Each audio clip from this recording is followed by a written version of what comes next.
Yo, what's good everyone? Welcome back to the channel. Today I'm going to be breaking down the NHL DFS slate for Thursday, January 26th. We got ourselves a 9-game slate here tonight where I'm going to go through a couple of my favorite line stacks, some of my favorite individual plays, and some of my favorite value plays, and then we'll wrap up today's video talking a little prize picks. With that being said, let's dive into my spreadsheet here. And we're going to kick things off here like we always do in the top left-hand corner with those highest implied game totals, where you can see 4 of these games are coming in with an implied total of 6.5 goals, and then the other 5 games all coming in at 6 goals even. And then take a look down here at the Vegas odds, where you can see each team who's favored to win tonight. And here's a quick schedule update for the remainder of the week. Obviously have this NHL DFS video here today, and then got one coming out for you guys tomorrow as well. With that being said, let's dive into a couple of line stacks that I like here for tonight, starting with that second line for the Winnipeg Jets. We got Scheifele centering Ehlers and Wheeler, but it's just like last week, and I mentioned this a few times. I don't think we can go wrong with any one of those top 2 lines for the Winnipeg Jets. If you want to go with that first line of Pierre-Luc Dubois centering Kyle Connor and Cole Perfetti, I absolutely think that's in play too. And really, these top 2 lines couldn't be more identical. You got 2 shooters. On the first line, you got Kyle Connor, who's a shooter. This second line here, you got Nikolai Ehlers. First line's got Cole Perfetti as a playmaker. This line here has Blake Wheeler. And then Scheifele and Dubois, who's centering both of these lines, kind of do a little bit of both. They're good at playmaking, but they're also good at finding the back of the net. So like I said, they really couldn't be more identical. And I love the matchup at home here tonight against the Buffalo Sabres, a team that's allowed 3.40 goals per game this year and have the 5th worst penalty kill in the NHL that's hit at just a 74% rate. And then a cheaper line stack that I like here tonight is that third line for the Calgary Flames. We got Backlund centering Mangiapane and Coleman, and yes, I just highlighted these guys on Monday, and they really played well, exceeded expectations. I'm not expecting a 30-burger from Mangiapane here tonight, but it shows you the upside that he has.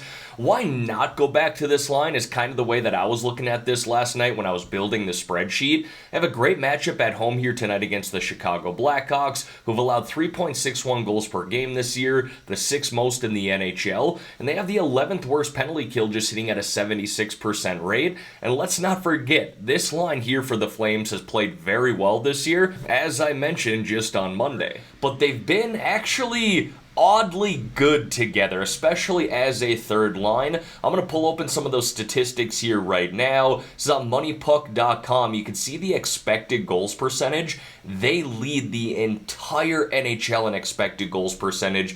Pretty crazy when you are a third line. And I got to shuffle this over here. If I go to expected goals per 60 minutes, they are 2nd in the NHL. I know that's off to the left-hand side there, but you can kind of still see Coleman and Backlund there. Again, incredible numbers for a third line, especially considering those guys don't play up on the number 1 power play, but needless to say, they're very good at controlling the puck and do have a lot of opportunity. So at their price and at their ownership, what it's projecting, I'll take advantage of that too. Now folks, before we dive into some of my favorite individual plays here, if you could like this video and subscribe to the channel, I would greatly appreciate that.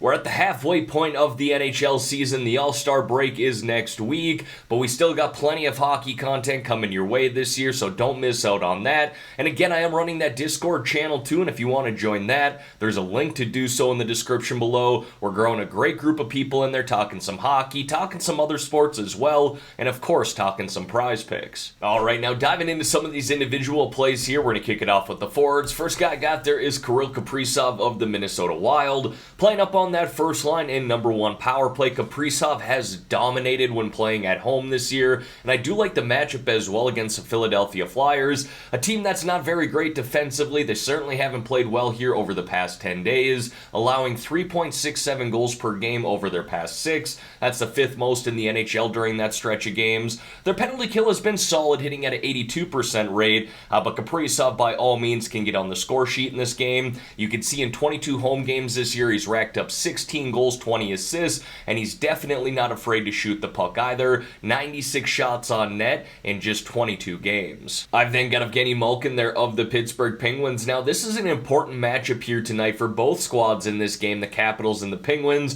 both next to one another currently in the division standings. Yeah, we're at the halfway point of the season, I understand that, but these 2 points can go a long way at this point in the season, and I really like the way Evgeny Malkin has played here as of late. He's racked up 5 goals, 8 assists, 13 points in his past 10 games, averaging around 3.5 shots on net per game, and he's shown some really nice upside here as of late too, hitting 24 plus DraftKings points in 3 of his last 5 games. If we go 7 games back, he had 42 DraftKings points against the Vancouver Canucks. Like I said, just playing some really good hockey here as of late. You can see his totals there over his past 10. Next, I got Terry Lehkonen there of the Colorado Avalanche. Now, the Avalanche should be popular in general here tonight, especially their top forwards in Nathan MacKinnon and Mikko Rantanen. Considering the matchup at home against the Anaheim Ducks, one of the worst teams in the NHL, they've actually allowed the most goals per game in the NHL this year at 4.15. They got the 3rd worst penalty kill that's hit at just a 72% rate,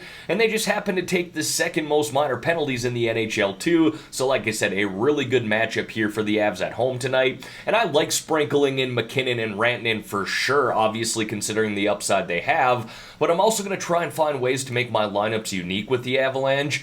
Lehkonen is one guy who should float under the radar a little bit. I don't want to make it sound like he's going to be super under-owned because he probably won't, but of those top 6 forwards, he's someone who gets time on that first line and number 1 power play. Played some good hockey here as of late too. 6 goals, 3 assists, 9 points in his past 10 games, averaging around 2.5 shots on net per game. Maybe you do a little mini stack there with Lehkonen and Taves, being that those guys play up on the number 1 power play, or hell, just load up that full number 1 power play for the Avalanche tonight, considering how good the matchup is. And then get into a couple of forward plays here in the 4K range. I'm going to go back to Lucas Raymond. I understand he was not great the other night against the San Jose Sharks, but he truly has started to find his game here as of late, really over his past 12 games, and I do like the matchup here tonight against the Montreal Canadiens, a team that's allowed 3.65 goals per game this year, the 5th most in the NHL, with a penalty kill that's hit at just a 74% rate. That's the 6th worst in the NHL,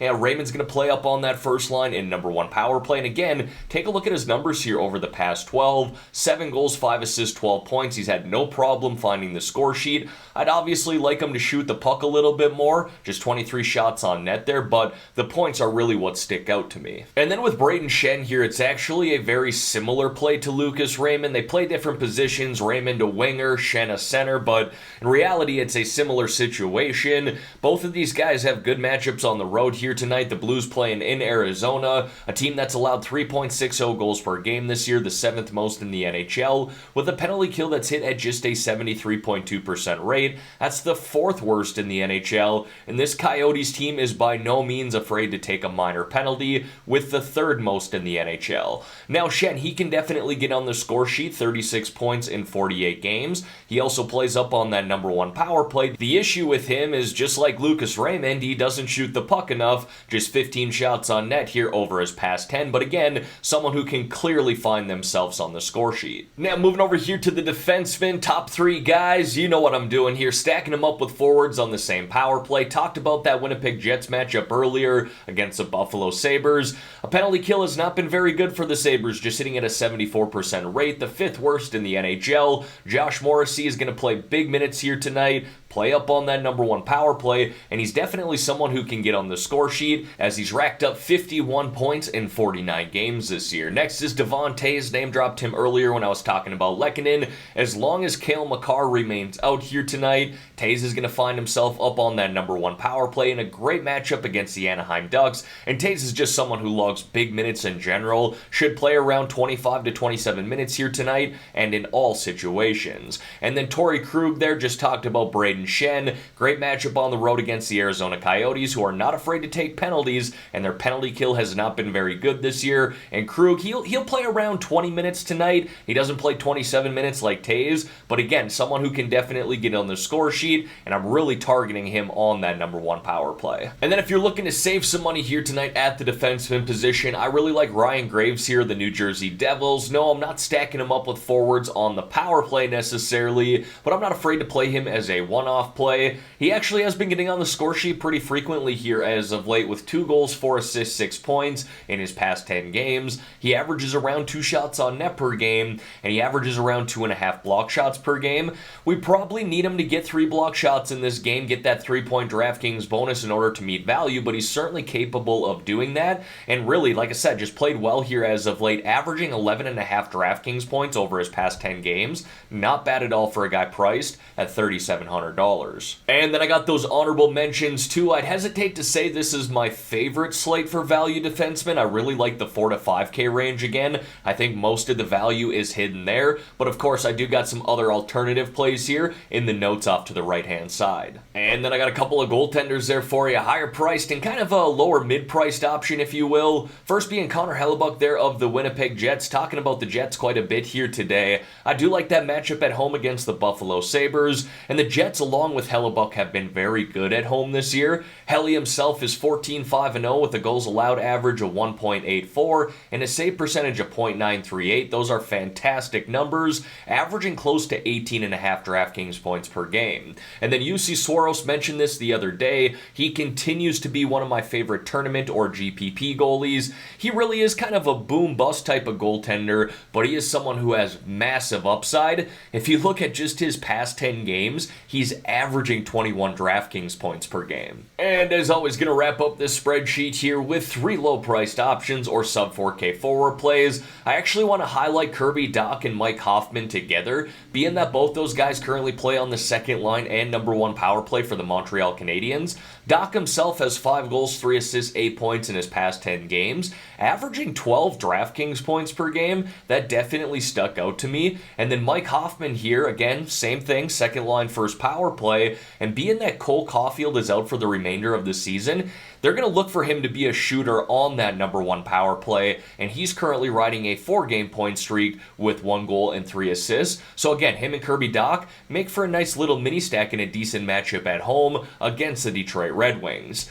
Now on the other side of that game, I like Andrew Kopp here of the Red Wings, playing on that second line right now and was recently promoted to that number 1 power play. He's played well here over his past 5 games, putting up 10-plus DraftKings points in 3 of those 5 games with 2 goals and 1 assist. And then to wrap up this video here, want to talk a little prize picks with you guys. Started off the week on a great note, but last night really wasn't my night. Ended up giving you guys 2 official picks, and one of those picks ended up getting hurt in the first period in Frederik Andersen. That really doesn't benefit anybody. And then Zach Hyman and the Oilers in general just didn't show up to play against one of the worst teams in the NHL against the Blue Jackets. So last night, not my night, but looking to get back on track here tonight on this 9-game slate, and we should have some good picks available for us. You guys know the plan of attack here. I'm going to go through those picks individually, do my research, and then let you know my final picks in a comment below on this video, and I'll be sure to pin that comment as well. But don't forget, I am posting those picks in my Discord too, and if you want to join that, there's a link to do so in the description below. And for those of you who have not signed up for Prize Picks yet, but you want to get in on this action, I got a promo code that you should definitely take advantage of. When you're signing up, use my promo code GRIFF.